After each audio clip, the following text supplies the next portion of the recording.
butu eumeli na bomoi na ngai tongo ebonango kotana na miso bomoto nazomona te bilaka na yo natieli yo motema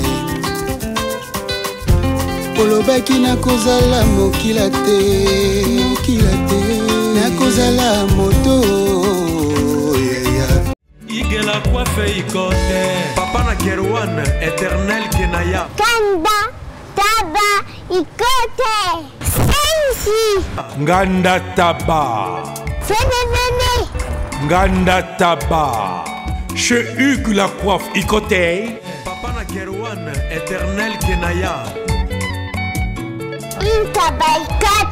Au 174 avenue Aristide Briand, 93 320, les pavillons sous bois.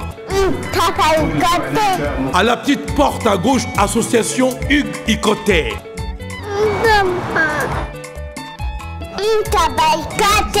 01 41 55 0000. Ntaba Ikoté. Descartes Construction et yeah! Fini l'inquiétude pour la réalisation de vos constructions de rêves en RDC au prix imbattable.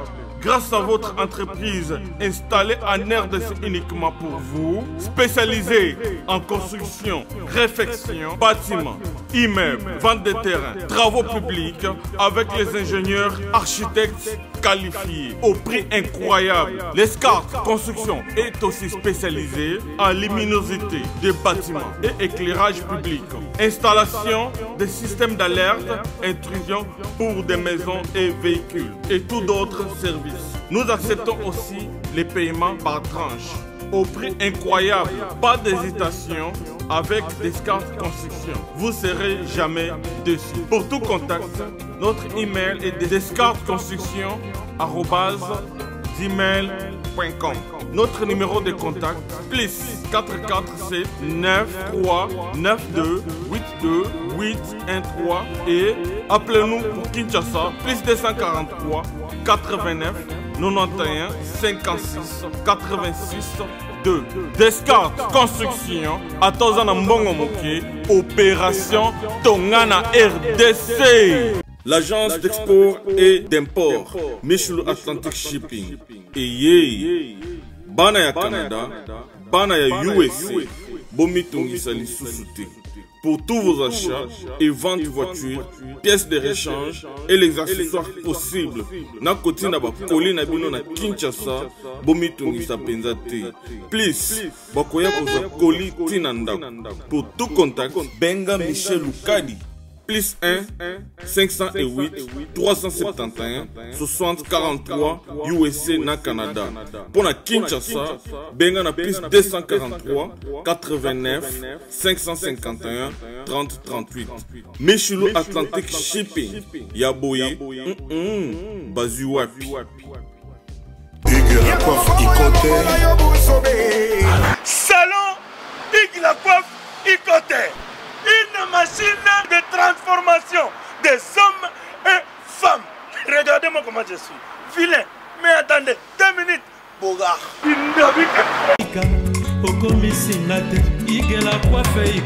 Hugues la coiffe Ikoté. Votre salon de coiffure mixte afro-européen situé sur la Nationale 3 au 174 avenue Aristide Briand, les pavillons sous bois. Pour plus de précisions, veuillez nous contacter au 01 41 55 00 00 ou encore sur notre site hugueslacoiffeikoté.com. Nous sommes ouverts tous les jours de 8h à 20h, même les jours fériés. Hugues la coiffe Ikoté, l'homme qui coiffe la ville. Hugues la coiffe Ikoté, le salon de coiffure mixte afro-européenne de proximité. Au 174 avenue Aristide Briand, les pavillons sous bois sur la Nationale 3. Un seul numéro, 01 41 55 0000. La beauté de votre chevelure chez votre frère. Hugues la coiffe Ikoté, même père, même mère. Chikicha, chikicha, cha cha.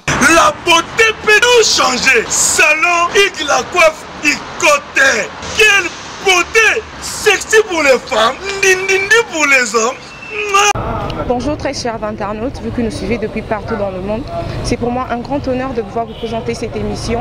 Et voilà, avant de commencer, je dis un grand bonjour à mon boss, M. Raph Ndimbu, le boss américain, à Cédric derrière la caméra, et aussi aux gens qui m'aiment et qui me soutiennent. Je vois Papi le Roi, Carte Illimitée, Formule Asuka, José Ndombe, le showman, H. Pekin, mon vieux, et Gauthier Mascotte, l'ingénieur de banque, Jires Mabial, mon grand frère à Palais. Et voilà, aujourd'hui je reçois pour vous Jires et Trésor Ndinga. Trésor Ndinga, on a un générique, mais ils ont marché. Et puis, à celle-là, nous avons crié belé au CPA et pour le bissaï, moi, maintenant, tellement, même s'ils sont un peu rapides, mais en solisabi, ce monde-là. Bonjour Trésor. Bonjour Jemima Kadima. Bonne santé. Pardon? Bonne santé. Ouais, santé ça va, santé ça va, santé ça va. On a Zambie, santé ça bien. Ok, mais ça fait un certain moment, au moment où vous avez quitté Nakin, vous avez quitté plus précisément? Nous avons quitté à Bruxelles pour le cas de Italie, Marcy Single dans ça et pour nous avons en famille, Single dans son ganan, le cas qu'on a évidé, on a profité de nos vacances naya. Na boka générique mon atali siko nungini ne sona izaka ba vangu ya Maxi Single dans salle. Et ça va avant goût à Maxi Single aux salles. Je sais pas aux acquis déjà na génériquement lancé qu'avant. Est-ce que le problème cause cadeau oui cadeau avant que pas mon condifo mais ma cadeau c'est ça non? Est-ce que cause la Liban d'Amboka là par rapport à cause qui na promotion et les carnango bien ou soit il faut qu'on nécessairement musicien à Kinshasa.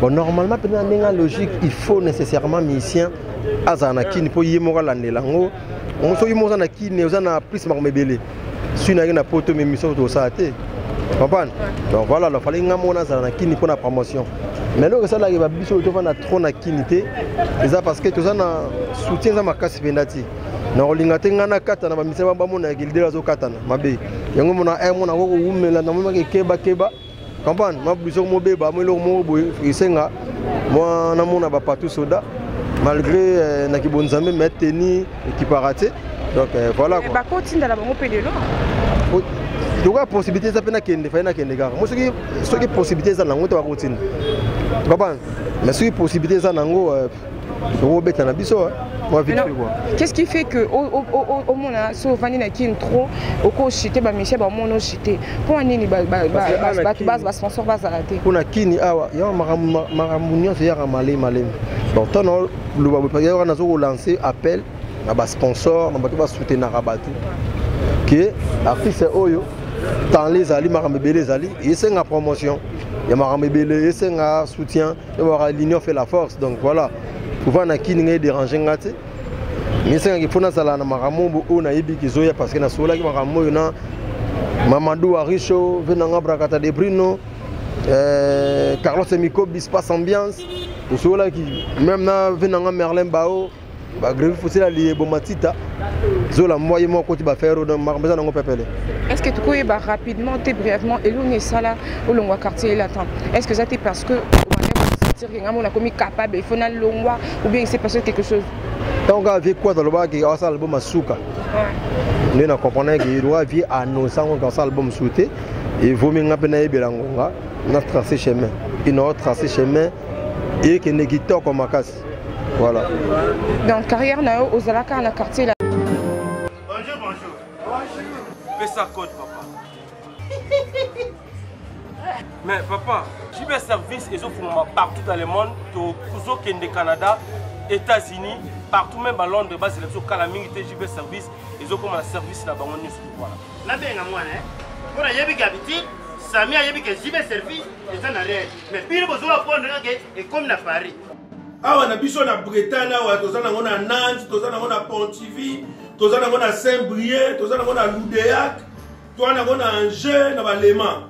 Si quoi a formé les Moussoussou na Paris, Bambo Kebele boy, JB Service, Bozama Kambo, Bana Poto, Bana Mokil Mobimba, partout dans le monde. Après ça, Manko, na JB Service, Sainte-Thérèse na Chili, station Sainte-Thérèse na Simanango, en face de la police. kuna bakangi batu awa yo kangi koli Jimé Service ayuna Raf Ngindu, félicitations pour la promotion, ça la pour l'artiste. Que Dieu te bénisse. À connaît pas demander, il n'y a rien en face. Congo promo Raf Ngindu nde naninga mabete Congo promo Raf Ngindu aza mutu aza na mbongo boga aza na bakara danger donc a mutanzalate. En tout cas, félicitations, merci Sito Oumela. Raf Ngindu, le présentateur la force créative Congo promo. Boroto, ça la force militaire na Congo promo. Et faites comme moi, allez voir Congo promo tv5.com. Donc au nom de Jésus-Christ, nous bénissons le Congo promo. Avec Raf Ngindu, Congo promo ne tombera jamais. Piccolo Congo promo nde. Ouais, balobi Raf Ngindu. Congo promo toujours, grande puissance. Come on. Congo promo qui torcos net na film. Congo promo babunda na nango. Raf Ngindu. Congo promo. Wata plus wata na boss là. Attends, il faut qu'est-ce que il a quartier là. Mon abeta pas fait na Blaise Boula après quartier là. Ok, écoute, au côté c'est mon qui était na animation tout c'est plata na moi crime de bateau balina. Ya oya si côté quartier là. Je pas ndeka au mona ya sika ou ya kala. Yo ne faut sanga. J'ai mis ma palo. Zoni sep so kata na kala. Kala. Banzele bala fikanga dadi e basako dendela mibalie. Balati badoni basako denda modogo bote kola talandenge badenda kiji comme si comme ça. Ah oui bien ouais. Normalement oui badendenge na la kid. Et voilà, si que pour na Maxi single Oezo Bima, déjà génériquement on sur le marché non? Ouais on a nungini. Ya on a tout lancé appel bakibala nango ya na YouTube. Iza kwanga bio kuna ba kuna doda Lumbuwela basugida taduwela mona Nwingini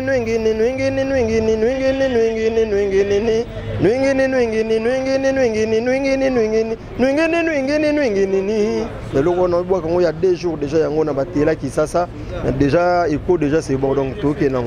Mais voilà, en tant qu'animateur, au fond déjà il y a qui même avant on a qui na potopé, vous avez moi temps yo capé ba générique mis sur le terrain, les yo so bio ça critique na yo ba générique ni lui puis non c'est pas des sous.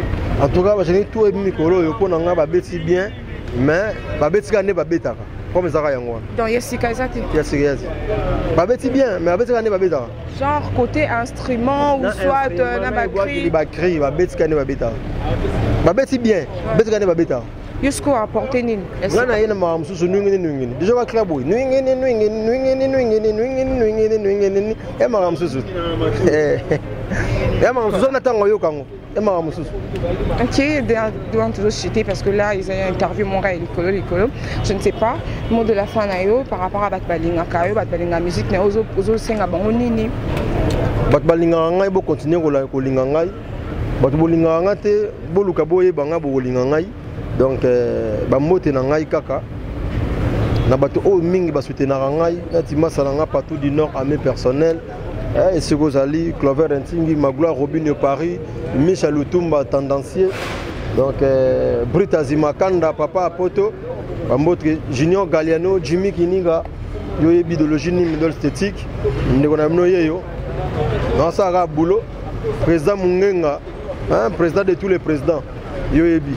Donc, on a soutenir nga disque na bino et obimanango ya wuli mushoni code mboka dani venanga dani panzu dani coule de bundes code yo bidologie na sepeli komona yo quand même on a une émission na yo mais na sensible na maramutu vanda kitoko donc ce qui est vrai na lingana oya na répétition aujourd'hui je na répétition ndenge za la kaisa bien.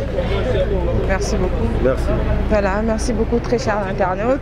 C'était bel et bien Trésor Ndinga, animateur Wazaki Pak Kofi Olomide. Aujourd'hui, il a évolué celle, Bopé sa chance, Royo Kaye, Bopé sa chance, parce que nous avons talent, ils ont la casse na Congo, ils ont bien puis ba Messan, ya makasi wana so boté pour maramo pour nika ba Davido, pour nika ba Whisky. Voilà, et pourtant ba talentier baza ébélé vraiment. Et moi je dis un grand merci à mon vieux papy, le roi carte illimitée formé la Souka, à Cédric derrière la caméra, Nzamba sorcière, et aussi à Sergio Chaoumba, mon confrère depuis Afrique du Sud. Et moi je vous dis bye bye, je vous dis à plus, restez connectés sur Congo Promo TV et voilà, vous ne serez jamais dessus. À plus.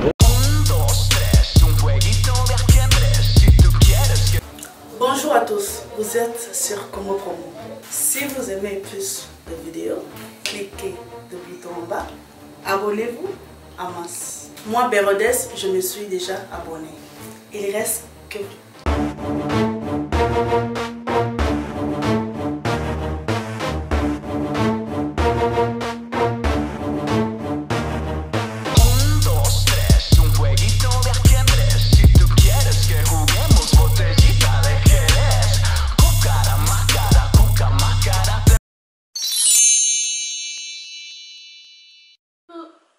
Coucou, c'est Nathalie Makoma. Promo sur Cepela TV. Cepela TV Box est commis à 55 livres. Et encore plus, 10 jours gratuits. Et encore 15 livres par mois. Abonnement à Cepela TV. Oh mon Dieu.